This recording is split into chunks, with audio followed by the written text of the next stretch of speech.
Jai Hind. I'm Cadet Ved Garge and today I'll be speaking on global energy crisis and how Russia is benefiting from it.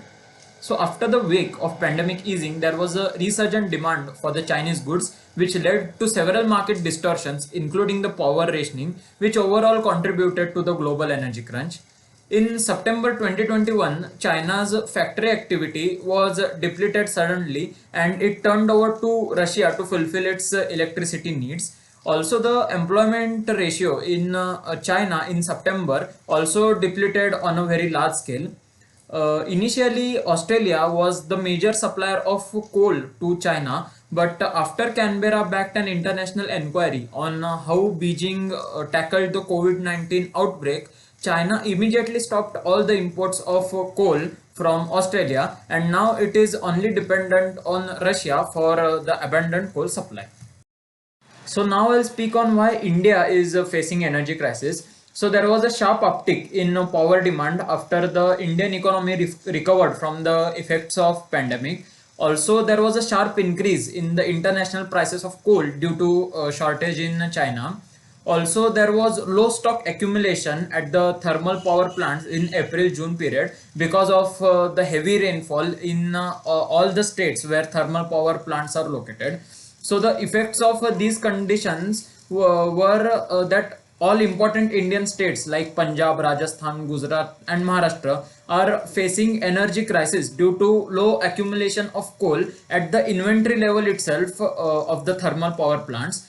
Also, all these thermal power plants are in general operating on a very low level. So experts say that one tenth of India's coal-fired thermal power plants are in a risk of shutdown due to erratic supply of domestic coal in India, erratic supply of coal in India. Also, the non-power industries like aluminium production industry has also been plagued by the energy crisis. And the farmers in the regions of North Gujarat and Saurashtra have been facing erratic power cuts, and hence the supply for agriculture is also depleting. How is Russia benefiting from the global energy crisis?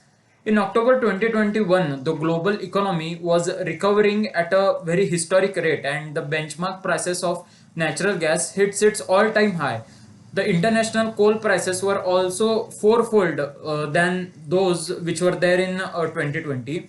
Russia is home to some of the largest proven reserves of coal and natural gas because 19% of global proven coal reserves are situated in Russia.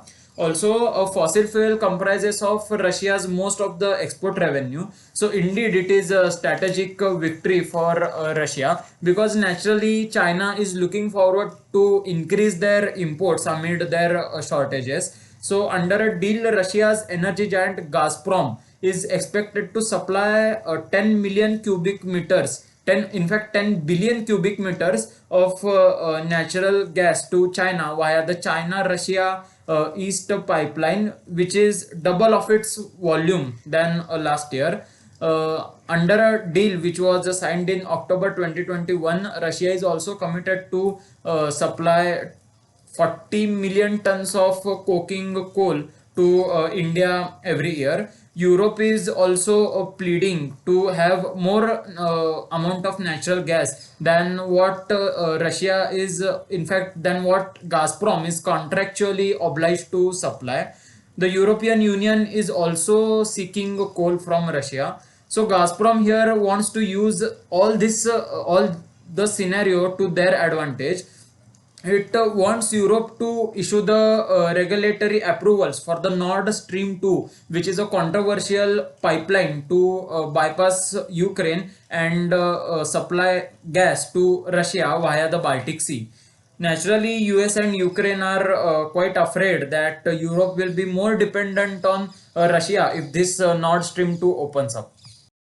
So, what would be the solution of the global energy crisis considering India's interests? So, in my opinion, our country should control the supply and ration the domestic power supply, especially in rural and semi urban areas. It should provide economic assistance to the rain struck coal fields in order to bounce back their production. Also, the reiterative statement that we have heard all time is using of public transport in order to reduce the petroleum prices. Lastly, we should also develop good bilateral ties with Australia in order to fetch a good price for their coal. So that's it. Thank you.